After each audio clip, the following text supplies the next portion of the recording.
From Hollywood, it's time now for Edmund O'Brien as Johnny Dollar. Al Harper at Corinthian, Johnny. I got a case here you won't like, but the commission will be good if we beat it. How big is the policy? $250,000. But you'll have to fly to Hong Kong. Well, you still haven't scared me, Al. Is there something you're leaving out? Yeah, the policyholder. Trans-Pacific Import-Export Company. We've had trouble with them before, remember? Yeah. I sent flowers to the widow. You want to take a crack at it? No. But I will.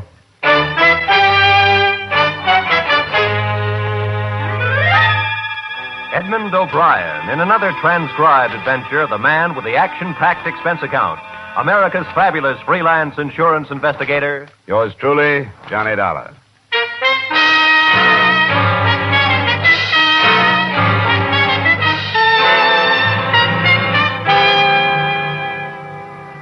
Expense account. Submitted by Special Investigator Johnny Dollar to Home Office, Corinthian Liability and Risk, Hartford, Connecticut. The following is an accounting of my expenditures during investigation of the Trans-Pacific Import-Export Company, South China Branch. Expense account item 1, $1,200, fare and incidental expenses between Hartford and Hong Kong.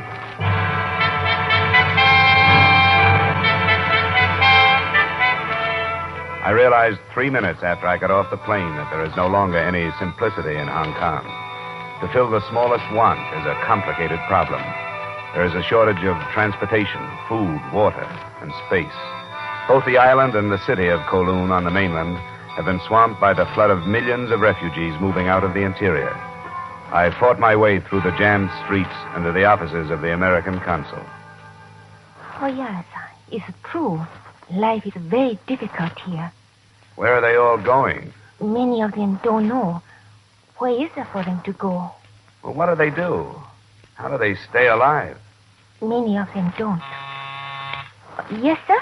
The gentleman from the States. Oh, yes, sir, Mr. Dollar. Would you send him in, please? Yes, sir. Mr. Grover is ready to speak with you. Thank you. Hartford, Connecticut, eh? Sounds foreign. I suppose it would. It's a pleasure, Mr. Dollar. Grover. Insurance investigation, eh? Here, sit down. Well, I don't suppose my problem will seem very important out here. Yeah, I was thinking the very same thing. It's always the case. On the fringe of war, very few individual problems are important, nor are the individuals themselves. I trust you will keep that in mind while you are here. Hey, now then, what is your errand? The Trans-Pacific Import-Export Company. Oh, yes. Will Meadows' firm on the mainland, destroyed by fire last month. 100%, according to the claim he sent the company that hired me. $200,000.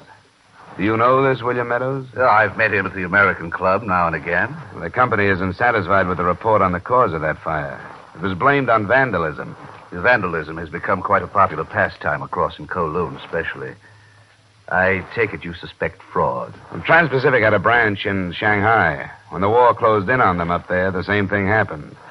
They came out far better by collecting on the insurance than they would have by standing the expense of liquidating. I suppose coincidence won't quite do, will it? What do you want from this office, Dollar? Oh, I'd appreciate some phone calls or letters that would get me some support from the fire brigade and the police. So we're back to the individual problem. But I'll do the best I can. Thank you, Mr. Grover. I won't take up any more of your time. Let me know how you make out. Have you found a place to stay? No, not yet. Well, don't bother with the Occidental places. They're jammed. But speak with my receptionist, Mr. Vedras. Yeah, I saw on the way in. Vedras? I thought she was Chinese. Half. Her father is Portuguese. He has accommodations about halfway up the peak on Sing Wong. Charming girl. Nice people. Oh, good. I'll ask her. And thanks again. Oh, Dollar, just a matter of interest. The case in Shanghai. You say the insurance company was forced to meet the claim there? That's right. The investigator they sent over was killed before he could build the case. Oh? They blamed his death on war conditions, too. Said he was robbed and knifed by starving refugees. Nobody had time to dig up the truth.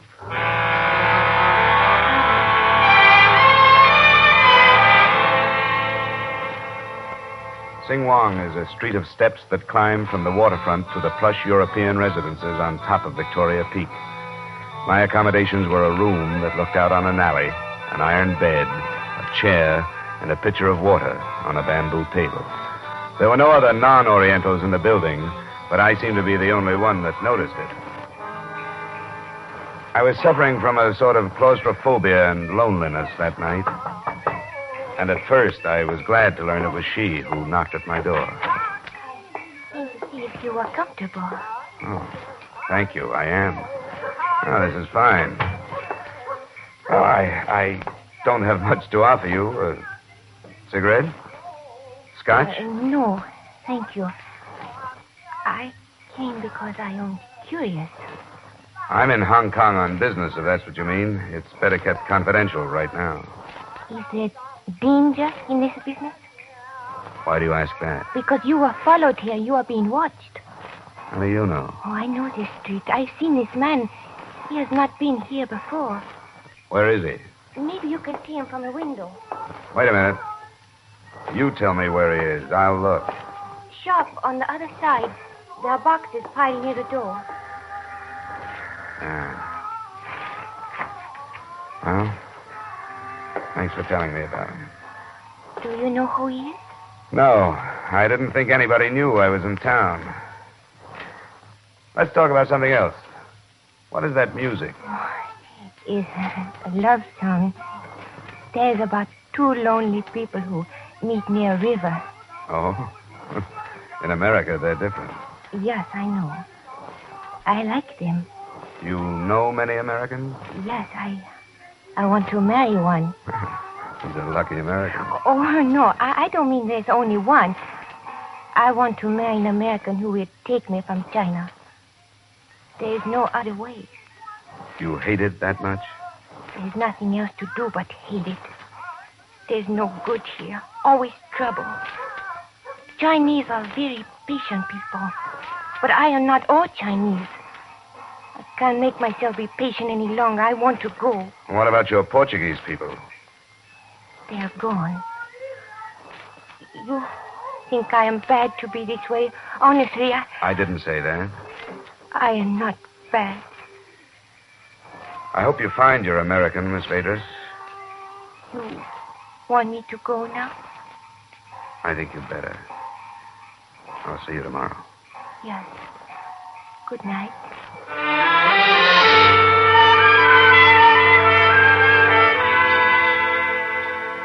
Three things interfered with sleep that night. The watcher who was still at a station across the street when I turned out my light, the pleading in the eyes of the girl, and the smells and sounds that drifted into me from the restless, crowded city. It was 4 a.m. before I dropped off. And at 10, I was walking up the gravel drive that led to the residence of Mr. William Meadow. The watcher had changed, but I was still being followed.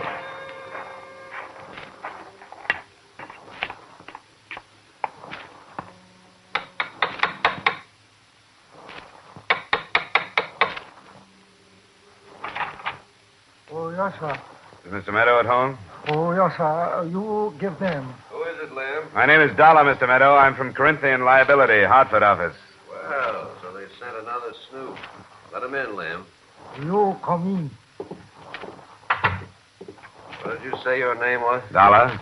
What's the matter with that company, anyway? This doesn't have to be unpleasant, Mr. They Meadow. sit back there in Hartford with nothing to worry about but Sunday's golf game. They don't know anything about the conditions we're working under. They do know that your fire here pretty much follows the pattern of the one in Shanghai, Of course it does. The conditions are the same. including the starving refugees who killed and robbed the investigator. Careless people are dying here every day. Now say what you have to say to me and get out of here. Well, it's very little. I came here to get my reaction to you. I have. You jumped to the conclusion you were under suspicion before I got through the door. You're on the defensive, so you must have a reason to be. And more important, you're having me followed, so you must be afraid of me. Have your dreams, Dollar, but have them someplace else. Now get out of here. Go snoop through the ashes. They're cold.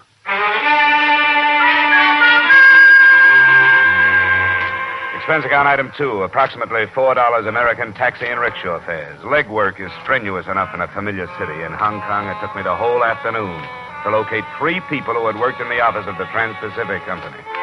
The first was Franklin Abbott, accountant. Please find enclosed transcript of his statement signed before witnesses.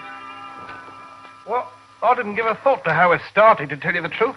I just went to work one morning, and there it was. Ashes. Well, had they made any preparations for going out of business? No, How about the rest of the firms in that section? it was all closing.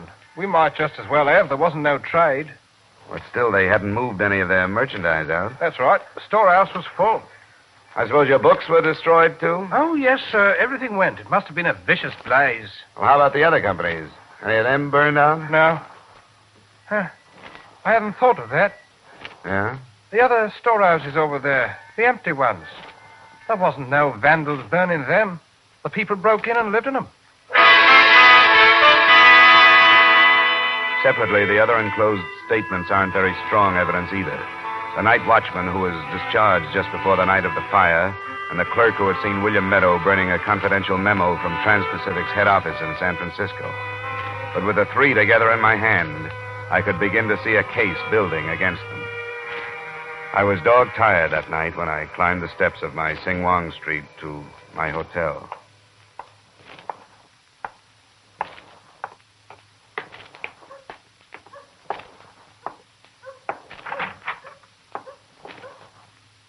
What are you doing in here? Oh, nothing wrong. I came to wait for you. Why? Because I am curious. Because I thought of you today. I wondered where you were and what you thought because I was so bold last night. I've been busy. You didn't think? Yes, I thought.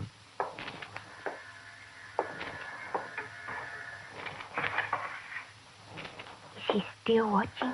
A different one. But still watching. Are you frightened? I don't know. It's nerve-wracking. I've been followed all day. Are you a criminal? No. But you're right, I'm acting like one. Because I feel uneasy in your city. And I'm trying to do a job another man tried to do in Shanghai and got himself killed. I will not ask any more. If that hadn't happened, I could take you someplace tonight, be with people. I can't take a chance. I have to stay here in my room and hide.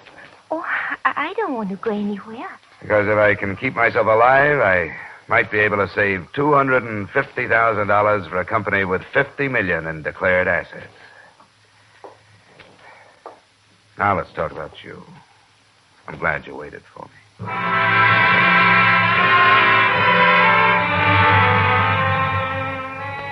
I think the toughest part of the case was the memory of the murder of that other insurance investigator in Shanghai. It made every group of Hong Kong Chinese potential assassins and every doorway a potential ambush. Gathering the actual evidence was almost easy.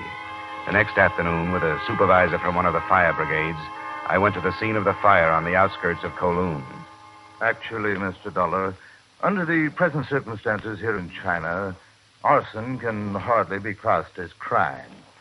In the face of war, destruction of materiel is a common defensive maneuver. I see what you mean.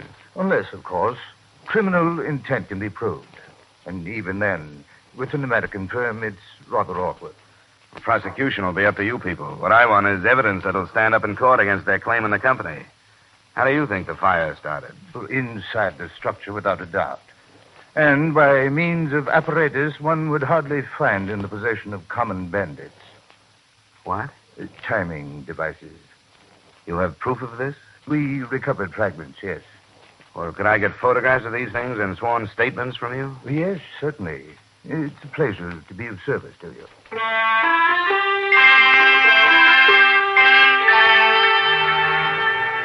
Expense account item 3, approximately $45 American. A case of scotch in lieu of payment for the photo lab and clerical work the supervisor and his men did for me.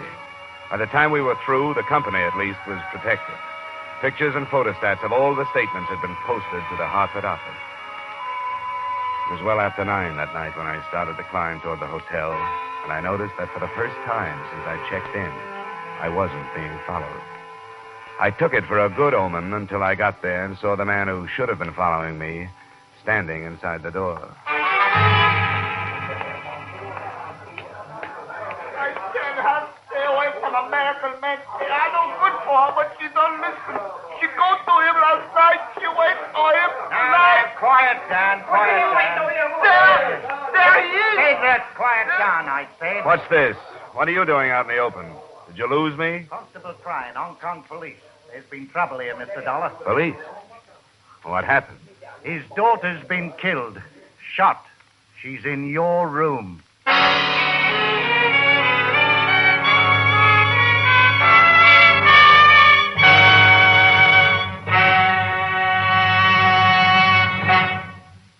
One of your longtime mystery favorites, Philip Marlowe, is now heard on CBS on Friday nights. Philip Marlowe, Up for Parole, and Songs for Sale. That's the lineup of fine shows for Friday now on most of these same CBS stations.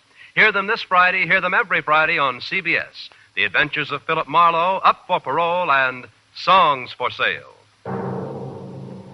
Now with our star Edmund O'Brien, we return you to the second act of Yours Truly, Johnny Dollar.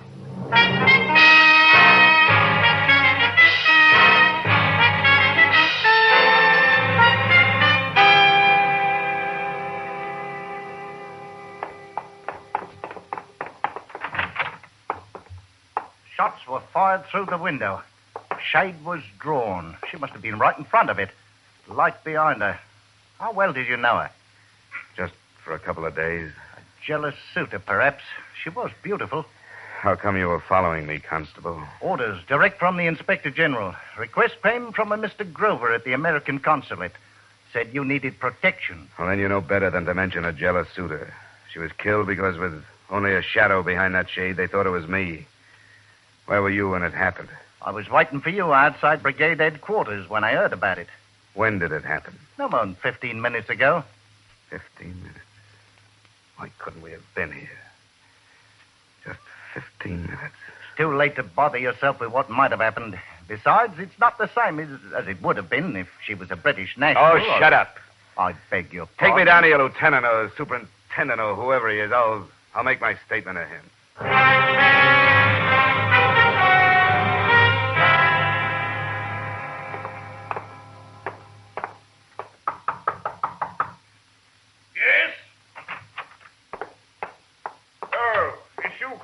Good evening, sir. This is the American chap, Mr. Dollar. Oh, yes. Superintendent Clyde. Pleasure to meet you, sir. Thank you. I want to make a statement on the Vadrus shooting. Vadrus? I don't think it's got to you yet, sir. What with all of them these days? A Chinese girl. Fathers are Portuguese. I see. You're in possession of information pertaining to this case, Mr. Dollar? Information? I know who's guilty. I'm not sure who fired the gun, but an American national named William Meadow is guilty. Now, don't stop me. She was killed in my room. She was killed because she was mistaken for me.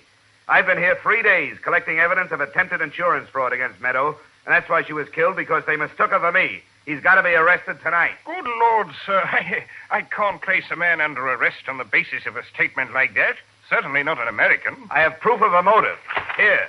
The evidence of fraud is right there. Photographs, statements. Look at them. Beg your pardon, sir. It was a Chinese girl who was killed. By mistake. Rather difficult to prove, I'm afraid. She was in my room. My dear chap, do you have proof that this Meadow fellow knew where you lived, which room was yours? Oh, how do you prove things like that? Unfortunately, there are certain niceties of jurisprudence which we must respect. Right or wrong, sir, I'm convinced of your sincerity, and I appreciate it. That's good. Could you help me look up the phone number of Mr. Grover's home? I have to see him. Yes, Constable Crane will help you and see you safely there. This way, sir. Yeah. Mr. Dollar, your evidence. You've forgotten it. Well, if it's too weak to make you believe me, I don't need it anymore.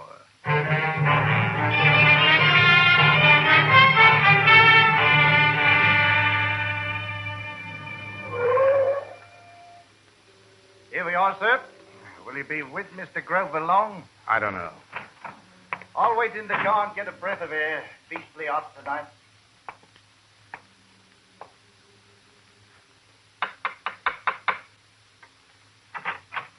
Oh, come in. Come in. It's dreadful news. You've heard then? Yes. Terrible shock. Come in here. I'll pour you a brandy. Did you hear about my part of it? No, just the bad tales. Her father was hysterical. Oh, I tell you, Mr. Grover, this thing is driving me crazy. It's my fault she's dead. Here you are, my boy. We got to know each other pretty well during those 2 days. I don't know quite how it happened. This has been a bad job for the nerves with my mind on what happened to the man in Shanghai. She was there. And I got there yesterday after a bad day. I didn't know who was following me. I guess I needed somebody to be with, so she stayed for a while. Tonight, she was waiting for me in the room. That's why she was killed. They thought it was me. You're sure of this? I'm positive. As sure as if I'd had a camera on the whole thing, but I can't move the police. It's not enough. Well, they have to be cautious. Look, something's got to be done. I can't have it left like this. I can't come into a life for 2 days and be responsible for a death and then see nothing done. I'm afraid it's too late to accomplish anything tonight. In the morning, when our thinking is Look, clearer... stop it, will you? You're not going to tell me to go back to that room. I'm sorry. You see, I at least am muddled. Of course, you can stay here. Oh, I didn't mean that. I'd rather try to think this thing out by myself. How can I get rid of that constable? I'm liable to kill him if I hear any more of his cheery words of sympathy. Where are you going? No place, just walk. I'll let you out by the rear door. When you want to rest, please come back here. All right, I will. And please, be careful. It's not too wise to be on the streets at night anymore.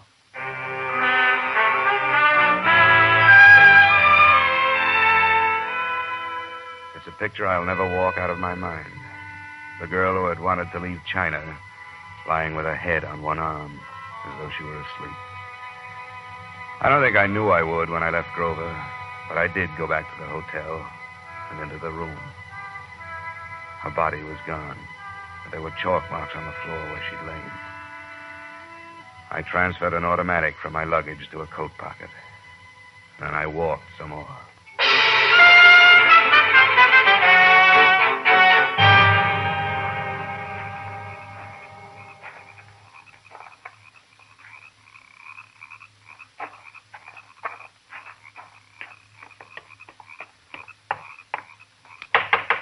Meadow? Oh, who is it? Mr. Dollar, I was here yesterday. Let me in. You wait.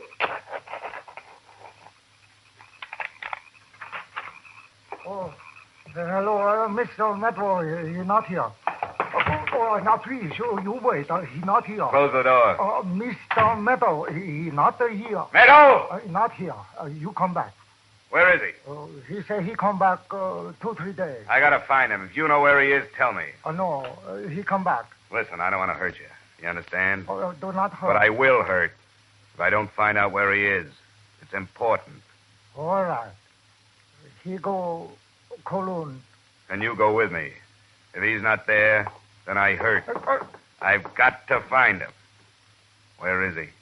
All right, I tell you. Repulse Bay. What? Repulse Bay. Repulse Bay. On the other side of the island. Where the big hotel is? Oh, yes. He there. I can call there on the telephone? Oh, yes. Is he at the hotel? No. He has a cottage. Number 7. Last one. Where's the telephone? Please. You not tell her you learn he there. The telephone.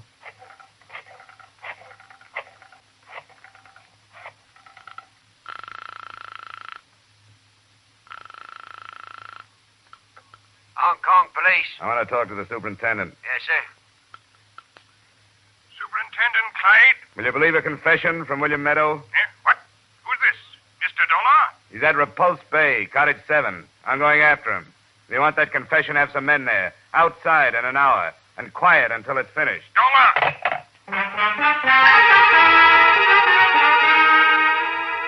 The taxi got me there in 40 minutes. And I was a few yards in front of his cottage when the police car slid without lights and cut open.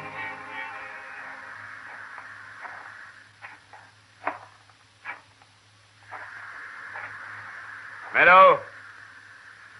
Meadow! Who is it? It's Dollar. Who the devil are you? Dollar. Is that hard to believe? That was somebody else in the hotel room. I want you to go back into town with me. Will you come out or shall I come in?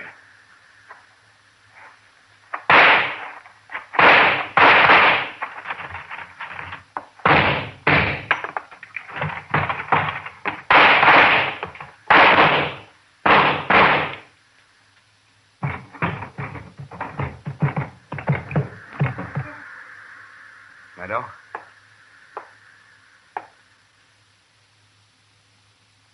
Meadow.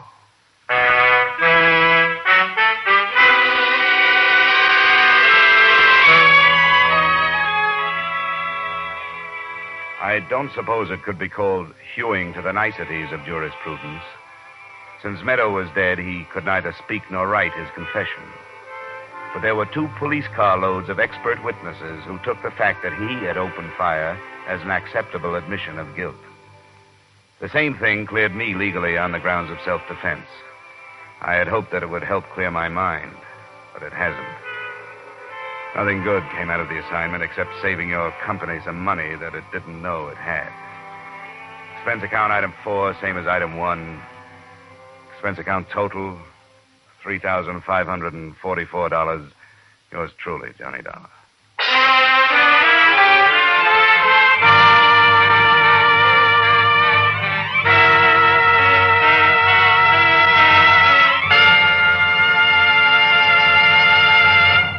Yours truly, Johnny Dollar, stars Edmund O'Brien in the title role and is written by Gil Dowd and David Ellis, with music composed and conducted by Leith Stevens. Edmund O'Brien may currently be seen starring in the Columbia Pictures production 711 Ocean Drive. Featured in tonight's cast were Tudor Owen, Lillian Baeff, Hy Averback, Robert Griffin, Hal March, and Dan O'Herlihy. Yours truly, Johnny Dollar, is produced and directed by Jaime Del Valle.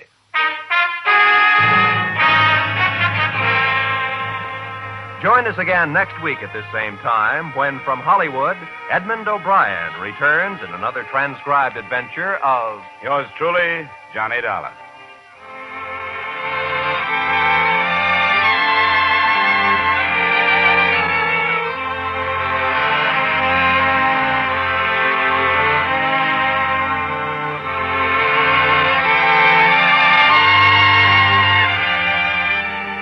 Every Thursday night, CBS brings you a top Hollywood star in a new radio play on the Hollywood Theater.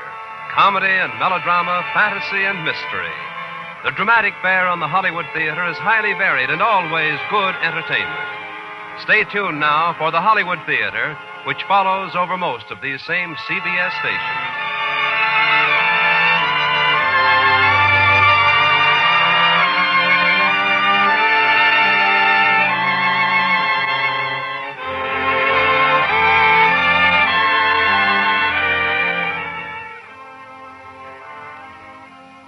It's a concrete fact.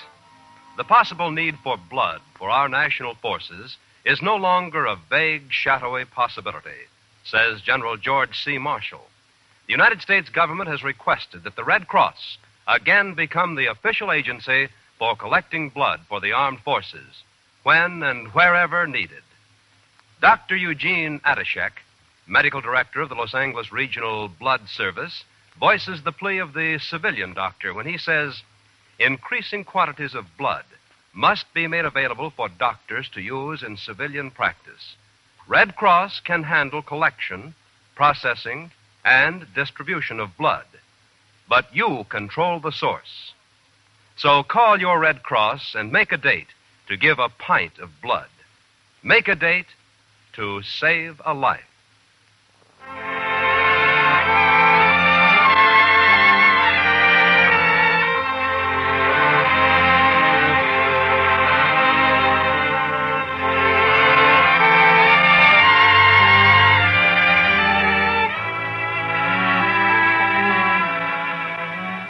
This is CBS, where Philip Marlowe takes the case every Friday night.